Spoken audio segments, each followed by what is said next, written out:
I never imagined that one day, I'd be standing outside my own home, locked out, watching another woman draped in my silk robe, smirking down at me from the balcony. But that's exactly what happened. And it all started the day we hired Lucy. Stay with me, I need to tell you everything. And before we go any further, make sure to subscribe to this channel. You won't believe how this ends. My name is Victoria, and for most of my life, I thought I had it all.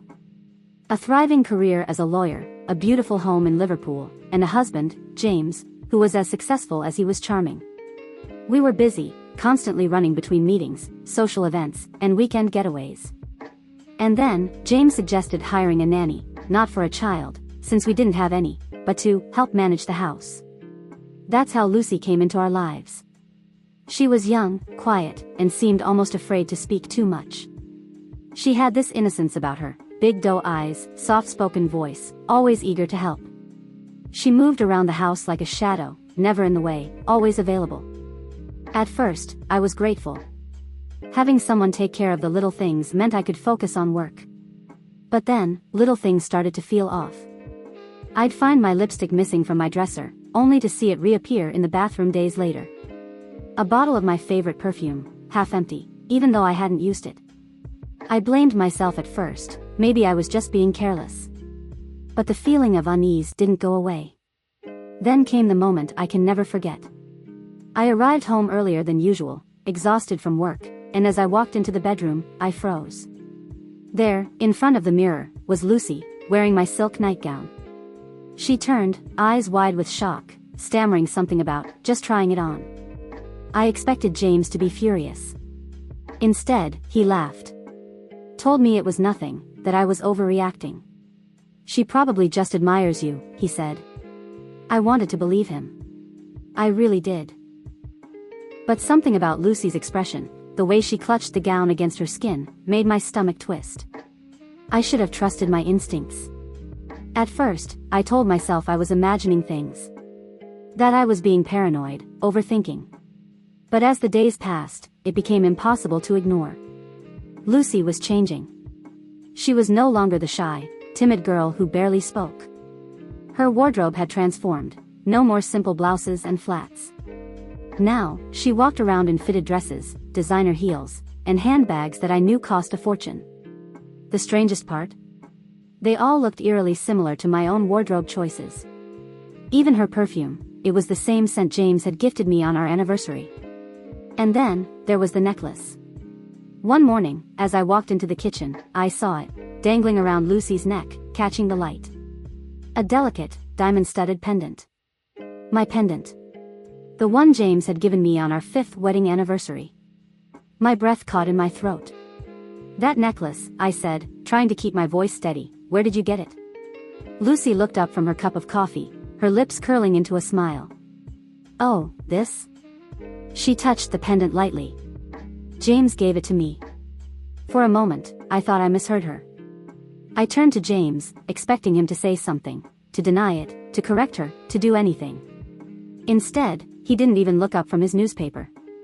It's just a gift, Victoria. Don't be dramatic. I felt my world tilt beneath me.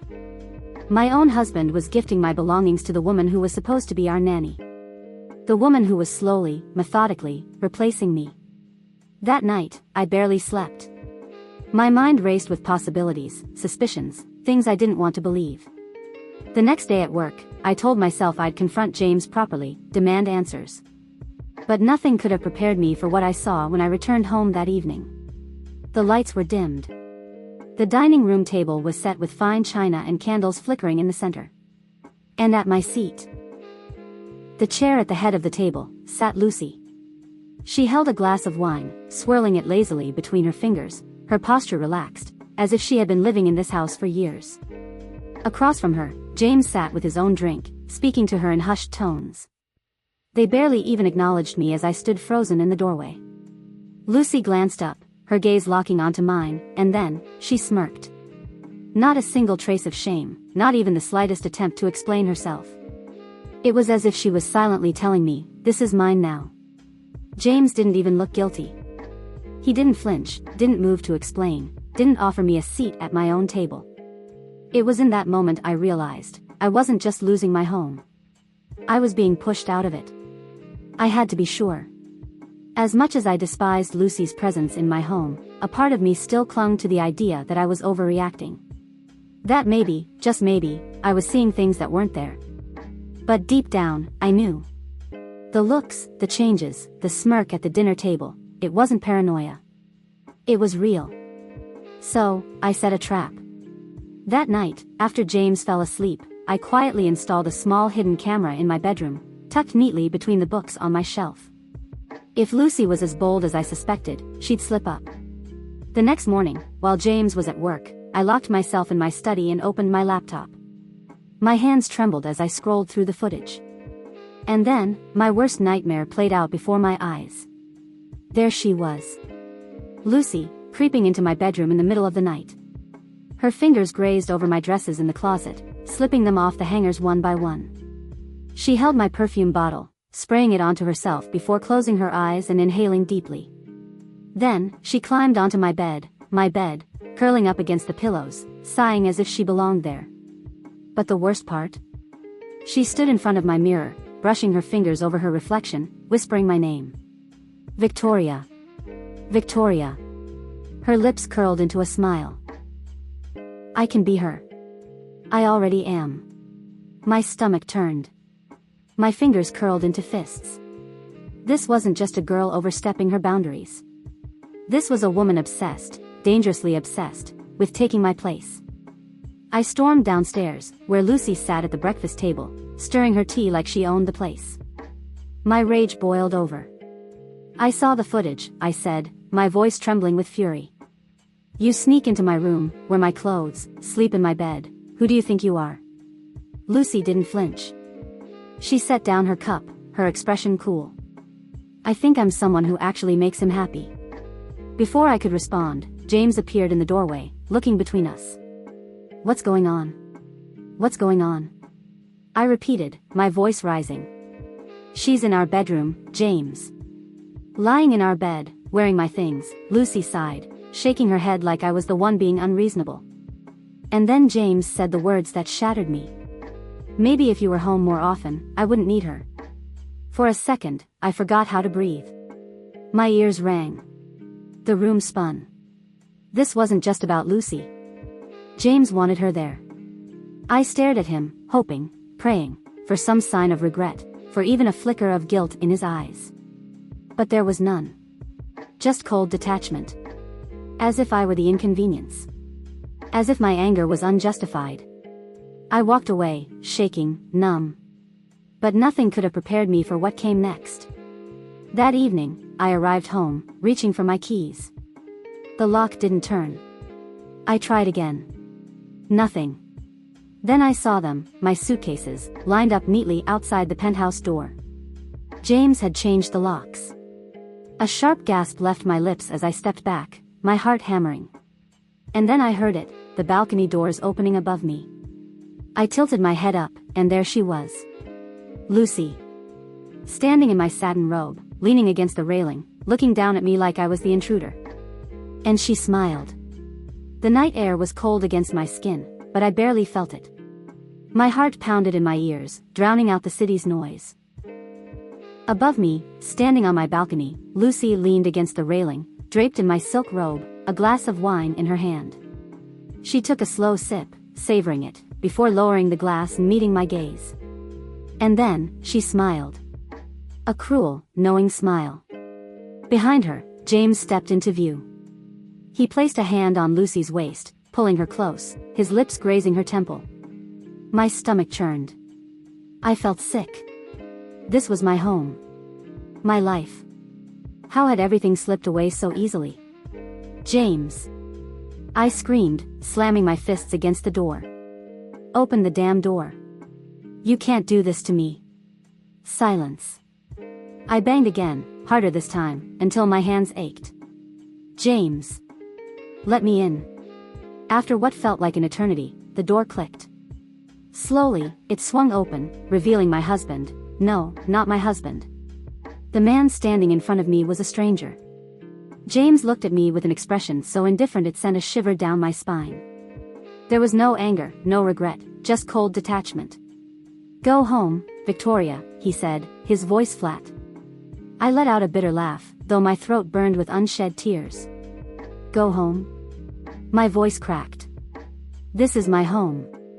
His gaze didn't waver. "Not anymore." Lucy appeared behind him, her arms slipping around his like she'd been there all along. She rested her head on his shoulder, feigning innocence. "I don't understand," I whispered, my voice barely audible. James sighed, as if I was nothing more than an inconvenience. "Lucy belongs here now. You don't." For a moment, my mind refused to process the words. My legs felt weak, my world tilting on its axis. I gripped the doorframe to steady myself. "No," I whispered. "You don't get to do this to me." My anger flared, fueling me. "I'll take you to court. You think you can throw me out like some disposable. You have nothing, Victoria." The way he said it, so effortlessly, so dismissively, sent ice through my veins. James crossed his arms. "Your accounts are frozen. Your name is off the penthouse documents. You have no access to our shared assets." I blinked. My mind raced. "That's not possible." His lips curled into something almost smug. "It's all taken care of." My breath hitched. I wanted to scream, to claw at his face, to make him feel even an ounce of the devastation crushing me. But I couldn't move. Lucy's grip on his arm tightened. "I'm sorry, Victoria," she said, not even bothering to hide the amusement in her voice. "But you're no longer needed." A lump formed in my throat. I turned to James, searching for something, anything, that would prove this was some kind of sick joke. That my husband of 10 years wouldn't betray me like this. But there was nothing. Just cold, cruel silence.